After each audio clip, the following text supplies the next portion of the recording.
नमस्कार, मैं हूं अंचल शुक्ला और बंसल न्यूज़ की खास पेशकश हमारा नेता हमारा शहर में आप सभी का बहुत बहुत स्वागत है। आज हम एक ऐसी शख्सियत से आपकी मुलाकात कराने जा रहे हैं जो 1994 से लगातार एनएसयूआई और उसके बाद कांग्रेस की राजनीति में सक्रिय हैं।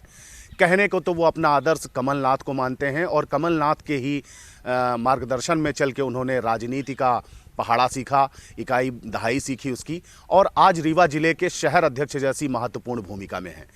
15 महीनों तक कांग्रेस सरकार जब सत्ता में रही, कमलनाथ जी मुख्यमंत्री रहे, तो गुरमीत सिंह मंगू, जिन्हें कौन नहीं जानता, बच्चा जब भी आप मंगू भैया के बारे में किसी से पूछेंगे तो वो ज़रूर कुछ ना कुछ उनके बारे में बताएंगे। गुरमीत सिंह जी, बहुत बहुत स्वागत है बंसल न्यूज़ के खास पेशकश में। अंचल जी, बंसल न्यूज़ को भी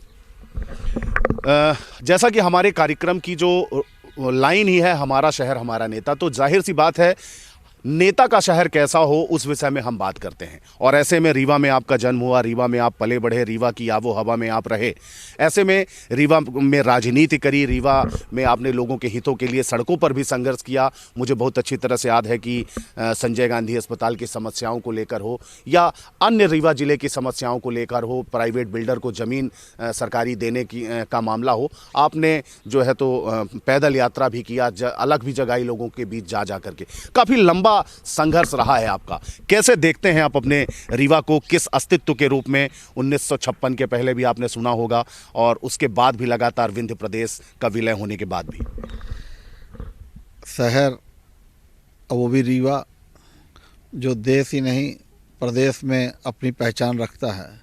उस माटी पे हमने जन्म लिया। उसी दिन हम अपने उस खूबसूरती का अंदाज लगा लिए थे कि हम रीवा जैसी धरती पे आज हम जन्म लिए। महामृत्युंजय की नगरी, चिरौलानाथ स्वामी, बसावन मामा, हमारे अगल बगल में खजुराहो बगल में, बांधवगढ़ बगल में, प्राकृतिक सौंदर्यीकरण भी इस रीवा की धरती पे दिखाई देता है। जब हम शहर के अंदर आते हैं तो बीहर नदी का जल और वो गिरता हुआ झरना अपने आप सौंदर्य का एक स्वरूप दिखाई देता है। और इस स्वरूप में हर व्यक्ति, रीवा का हर व्यक्ति, छोटा बड़ा, जो इस रीवा से में जन्म लिया है या रीवा में कहीं वो नौकरी किया है, रीवा आने के बाद अगर नौकरी करने वाला आदमी भी है तो रीवा से जाना नहीं चाहता। हमने तो रीवा में जन्म ही लिया है, तो हम तो इस सुंदर रीवा में जो हमारी धरती में हम आए, तो हम इसे तो प्रभु का धन्यवाद कहते हैं कि हम इस रीवा की धरती में हमने जन्म लिया। हमारे उन सारे लोग जो आज रीवा में कण कण में रीवा को अच्छा करने में लगे हुए हैं, वो सारे साथी। भाजपा हो या कांग्रेस, विकास जो है तो नियमित धुरी है, वो लगातार चलती रहती है। विकास कांग्रेस ने भी किए। कांग्रेस का गढ़ कहा जाता था। आज से 15-16 साल पहले की अगर हम बात करें, लगभग 20 साल पहले की बात करें हम, 2003 के पहले, तो कांग्रेस का गढ़ कहा जाता रहा है। और अगर यहाँ पे राजनेताओं की बात करें तो चाहे यमुना प्रसाद शास्त्री हों, चाहे अर्जुन सिंह हो, चाहे श्रीनिवास तिवारी हों, ऐसे बड़े बड़े नाम हैं जो कि जिनके कारण भी विंध्य जाना जाता है। सफ़ेद बाग जो यहाँ की बड़ी पहचान है। विकास किस तरीके से आप देख रहे हैं? कांग्रेस का एक समय था, चाहे हम 2003 के पहले 90 के दशक की बात करें, और उसके बाद लगातार जब भाजपा सत्ता में आई और लगातार जो है विकास कार्य अपनी तरीके से चल रहे हैं, पर रीवा का जो अस्तित्व है उसको आप किस तरीके से देखते हैं? आज़ादी के बाद जो रीवा है उसको आप खुद ही देखिए अपने तरीके से अंचल जी, कि रीवा में शिक्षण संस्थान आज़ादी के बाद आए, और आज़ादी के बाद सभी हमारे बुजुर्गों ने, और चाहे वो आज के हमारे दूसरे दल के लोग हैं, सब ने अपने अपने अच्छा प्रयास किया। आज़ादी के पहले बाद और अच्छे खूबसूरत इसलिए प्रयास हुए कि हमारे यहाँ इंजीनियरिंग कॉलेज है, हमारे यहाँ आयुर्वेद कॉलेज है, हमारे यहाँ यूनिवर्सिटी है, हमारे यहाँ TRS रणमत सिंह महाविद्यालय कॉलेज है, कन्या महाविद्यालय रीवा में एक है, मेडिकल कॉलेज आया, संजय गांधी अस्पताल आया, और सबसे बड़ी बात कि 80 के दशक के बाद हमारे बुजुर्गों ने रीवा में इंडस्ट्री लाने का प्रयास किया, जिससे हमारे इस रीवा, सतना, सीधी, शहडोल के लोगों को कहीं न कहीं रोजगार भी उपलब्ध हुआ है। और रीवा का एक प्रसंग और सबसे अच्छा है, राजनीतिक रूप से इस प्रसंग को मैं बोलूँगा, जहाँ आपने दल की बात की है, कि हमने सुना है कि महाराज मार्तन सिंह जी लोकसभा चुनाव का प्रचार कर रहे थे, तो उन्हें पता लगा कि शास्त्री जी पैदल प्रचार कर रहे हैं, तो उन्होंने शास्त्री यमुना प्रसाद शास्त्री जी के पास अपनी एक जीप भिजवा दी थी कि आप जो है पैदल और मोटरसाइकिल से प्रचार न करें। उस हमारी जीप है उससे प्रचार। सत्ता पर और विपक्ष के जो रिश्ते होते हैं वो रिश्ते जनमानस के हित के लिए विपक्ष अपनी बात रखता है, सत्ता पक्ष अपने अपने समय के अनुसार अपने लोगों के हिसाब से बात करता है। ये वो खूबसूरती रीवा है जहां मार्तन सिंह जी ने शास्त्री जी को जीप भेंट की। राजनीतिक सौहार्द, आपकी इस बात से राजनीतिक सौहार्द झलकता है कि राजनीतिक सौहार्द किस तरीके का लोगों का था। आप ही लोगों के मुंह से हमने सुना है कि श्रीनिवास तिवारी जी जैसे नेता जो कि 1952 से लगातार जो है तो राजनीति में सक्रिय रहे, कम उम्र के युवा विधायक भी बने वो, और साइकिल से जो है तो अपना जो पूरा क्षेत्र है उसका भ्रमण किया करते थे। और आज भी राजनीति जो है, राजनीति में अब जिस तरीके से सोशल साइट्स का लोग उपयोग करने लगे हैं, मैं नाम नहीं लूँगा, लेकिन जिस तरीके से भाजपा और कांग्रेस के नेता छीटाकसी करने के लिए सोशल मीडिया का सहारा लेते हैं और अपशब्दों तक का उपयोग कर जाते हैं, आपको लगता है राजनीति में इन सब चीज़ों से बचना चाहिए, इन सब चीज़ों को अवॉइड करना चाहिए, इन चीज़ों क्योंकि कहीं ना कहीं अपने आप में अनुशासन और सदाचार भी एक बड़ी बात होती है। मैं पूरी गंभीरता पूर्वक यह बात कहना चाहता हूँ कि जो आज के समय में फेसबुक और व्हाट्सएप की यूनिवर्सिटी है, इसमें जो हमारी नई जनरेशन के बच्चे हैं वो जो अपशब्दों की भाषा दलगत राजनीति से ऊपर कर उठ के, वो दल में हैं कि नहीं मालूम, लेकिन वो किसी पार्टी के भक्त भी हो सकते हैं। उन्हें उन सब मर्यादाओं का पालन इसलिए भी करना चाहिए कि मुझे 30 साल खुद राजनीति करते हो गए। 30 साल में 15 साल 17 साल भारतीय जनता पार्टी के बहुत सारे नेता सत्ता की कुर्सी में आए। हम विपक्ष की भूमिका पे जनता के लिए बहुत सारी लड़ाइयाँ हम लोगों ने लड़ी, मुकदमे भी लगे, जेल भी गए, लेकिन हमारा ये प्रयास रहा है कि हम अपनी रीवा की संस्कृति को, धरोहर को मानते हुए, भाईचारा को निभाते हुए अपशब्दों का जो प्रयोग होता है राजनीति में वो नहीं होना चाहिए। शब्द बहुत सारे हैं बोलने के लिए, इधर से बोलिए तो उधर चले जाते हैं, उधर से बोलिए तो इधर चले जाते हैं, लेकिन अमर्यादित होकर भाषा का उपयोग किसी भी नेता को और किसी दल के नेता को नहीं करना चाहिए। क्यों कि हम पार्टी से जब बाहर होते हैं, पार्टी से जब हम कार्यक्रमों से बाहर होते हैं, उसके बाद एक ऐसा व्यवहार होता है कि हम किसी न किसी शादी ब्याह में, किसी न किसी सामाजिक कार्यक्रम में उनसे हमारी मुलाकात होती है। तो इस तरह की हम भाषा का उपयोग न करें जिससे हम जब आमने सामने मिलें तो किसी की नज़रें झुकी हों और किसी की नज़रें उठी हों। विकास की अगर बात करें, रीवा में 2003 के पहले भी जैसे आप बता रहे थे कि उद्योग लाए गए, यहाँ पर बाहर से इंडस्ट्रीज लाई गई, चाहे वो जेपी सीमेंट हो या इसके अलावा भी आसपास मैहर हो, सतना हो, बाबूपुर हो, तमाम इंडस्ट्रियल एरिया यहाँ पर डेवलप किए गए, लोगों को रोजगार भी दिए गए। इसके बाद 2003 के बाद अगर हम बात करें तो रीवा में विकास की एक नई इबारत, एक सिलसिला शुरू हुआ, चाहे वो फ्लाईओवर्स के काम हो, चाहे वो सरकारी बिल्डिंग्स के नवीनीकरण का काम हो, चाहे वो मुकुंदपुर वाइट टाइगर सफारी का काम हो, चाहे वो नहरों का जाल बिछाने का काम हो, चाहे वो एशिया का सबसे बड़ा सोलर पावर प्लांट लगाने का काम हो, चाहे वो चारों तरफ चौड़ी सड़कें और पक्की सड़कें का जाल बिछाने का काम हो। ये सारे काम आप मानते हैं विकास की दिशा में कहीं ना कहीं रीवा जो है वो लगातार आगे बढ़ रहा है? शुरू से मैंने पहले भी कहा कि आज़ादी के बाद से, क्योंकि आज़ादी के पहले का वो दौर हमने देखा नहीं, आज़ादी के बाद से हमने जब रीवा को जाना और पढ़ा तो रीवा जो भी आए, कम्युनिस्ट के भी हमारे यहाँ विधायक हुए, प्रेमलाल मिश्रा जी हुए, उन्होंने भी रीवा में एक प्रयास किया। देवराज पटेल भी सांसद हुए बीएसपी के, तो 150 करोड़ रुपए सुपर स्पेशलिस्ट हॉस्पिटल के लिए सब ने अपने अपने प्रयास किए। और ये नैतिक जिम्मेदारी भी है, किसी भी दल का हो, उसकी जिम्मेदारी है कि जिन लोगों ने उसे उस विधानसभा क्षेत्र से चुन के भेजा है, अगर वो नई इबारत, नई लाइन बड़ी नहीं करता है तो मैं यह कहूँगा कि वह अपने साथ तो धोखा कर ही रहा है, उन जनता के साथ भी धोखा कर रहा है जिसने उसे चुना है। कमलनाथ जी के फॉलोवर हैं आप, कमलनाथ जी को आप अपना अगुवा मानते हैं और उन्हीं के अगुवाई में आप जो है तो जिला शहर अध्यक्ष भी हैं और कांग्रेस को यहाँ पर मजबूती प्रदान करने के लिए काम भी कर रहे हैं। आपको लगता है कि छिंदवाड़ा एक मॉडल की तरह जिस तरीके से मध्य प्रदेश में आया है, लोग उस पर चर्चा करते हैं, बात करते हैं, आपने तो देखा भी होगा, आपको लगता है कि रीवा में भी छिंदवाड़ा मॉडल आना चाहिए? या कमलनाथ जी अगर 15 महीने से ज़्यादा, अगर 5 वर्ष तक रहे होते अगर मुख्यमंत्री, तो क्या हालात होते रीवा के, या आप उसके लिए क्या प्रयास करते? देखिए, पहली छिंदवाड़ा मॉडल को आप और रूप में देखें। जब 15 महीने के पहले हमारी सरकार नहीं थी तो रोडों का जो जाल बिछा उसमें बेला से बमीठा पन्ना आदरणीय कमलनाथ जी ने स्वीकृत की, रीवा से जबलपुर आदरणीय कमलनाथ जी के द्वारा स्वीकृत की गई, रीवा से हनमना और रीवा से चाक घाट ये NHI भूतल परिवहन मंत्री रहते हुए कमलनाथ जी की ही स्वीकृत की हुई ये रोडें हैं।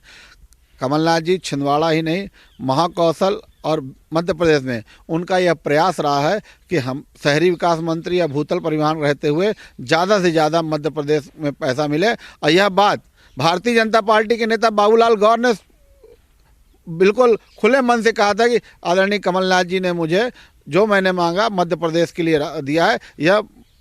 ये होता है बड़े दिल का व्यक्तित्व का एक बड़े दिल की निशानी। साथ ही इन 15 महीनों की सरकार में अमैया थाना रीवा में बना, रीवा में संजीवनी क्लिनिक है, वार्ड नंबर 5 में भी है, वार्ड नंबर 4 में भी है, और 8 संजीवनी क्लिनिक खुले गए।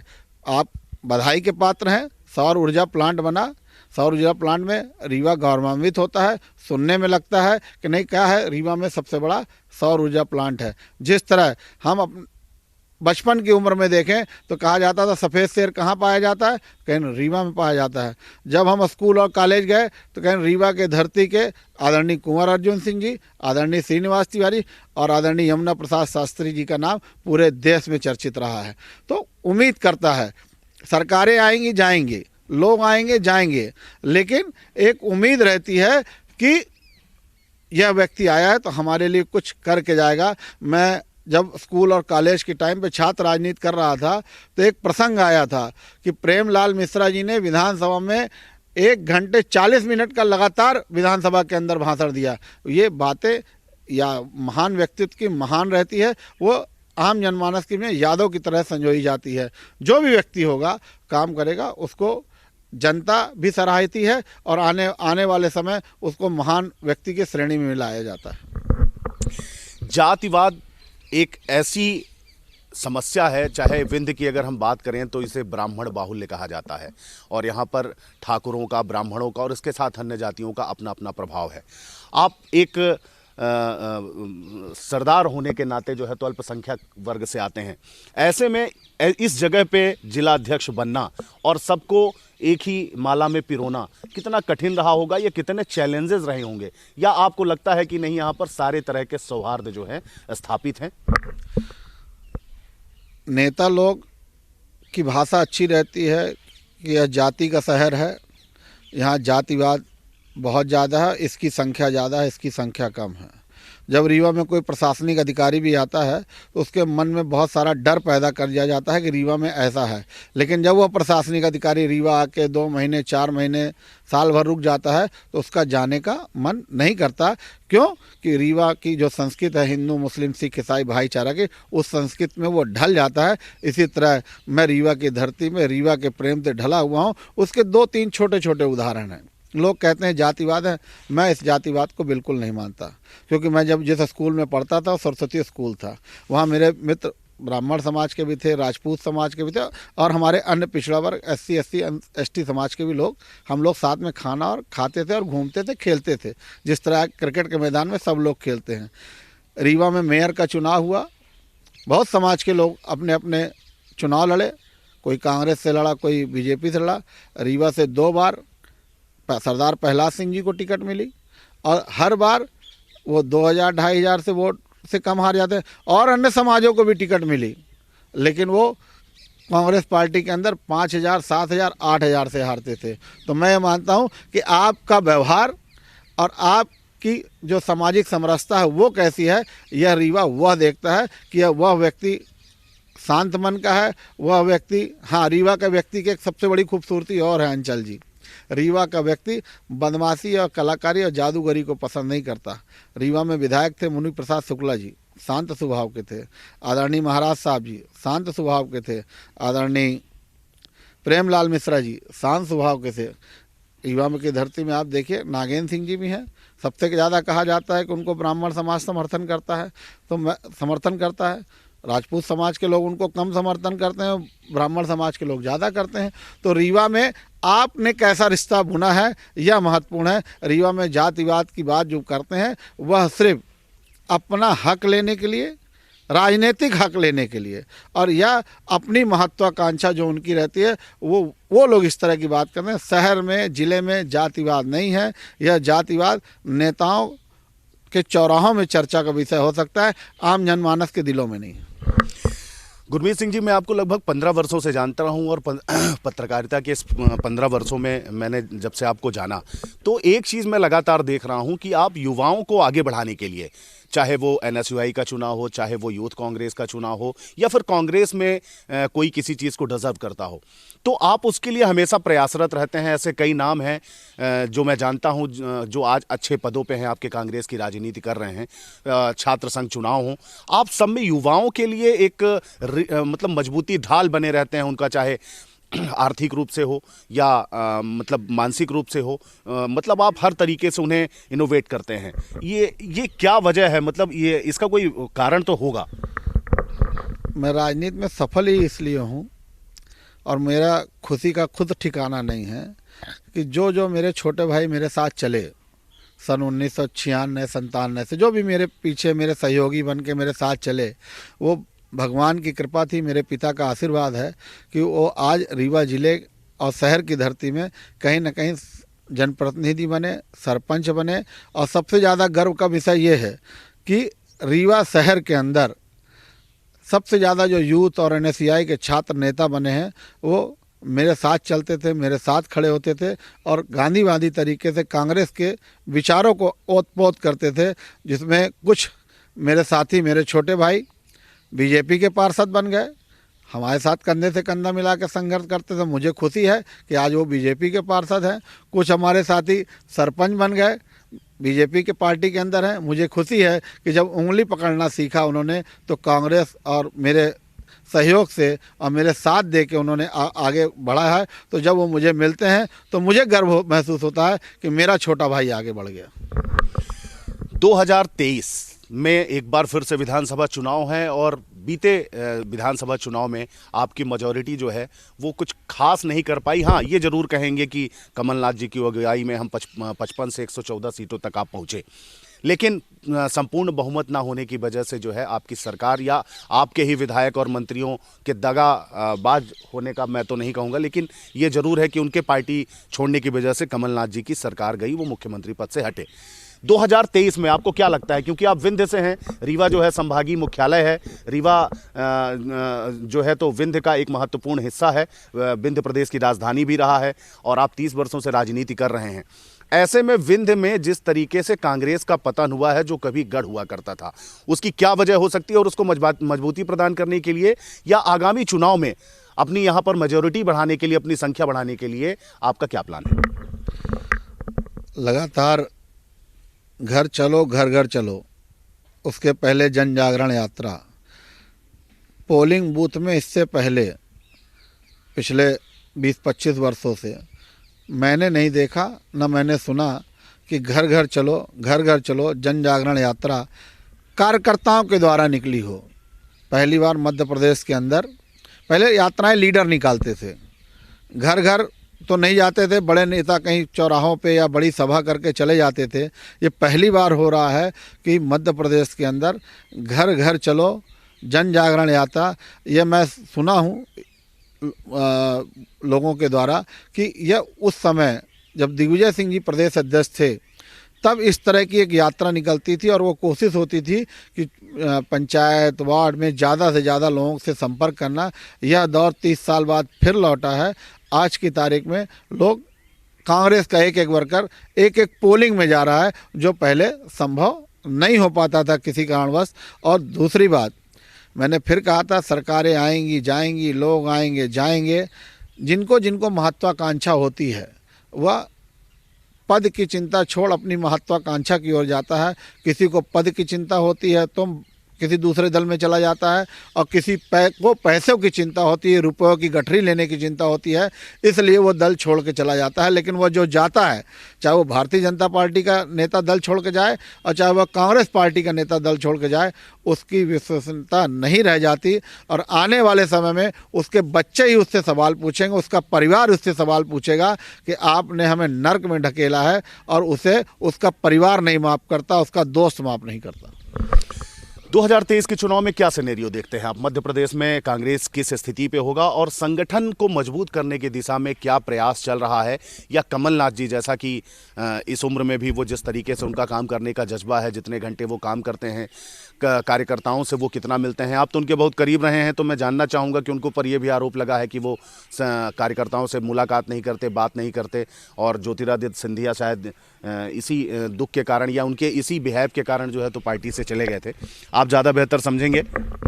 सिंधिया जी क्यों गए, ये इतना बड़ा विषय है कि शायद मैं छोटा कार्यकर्ता होने के नाते मैं नहीं बोल सकता, लेकिन ये दिखता ज़रूर है, हर जागरूक नागरिक को दिखता है, और वही चीज़ मुझे भी दिखती है कि सिंधिया जी की महत्वाकांक्षा सिंधिया जी को ले गई।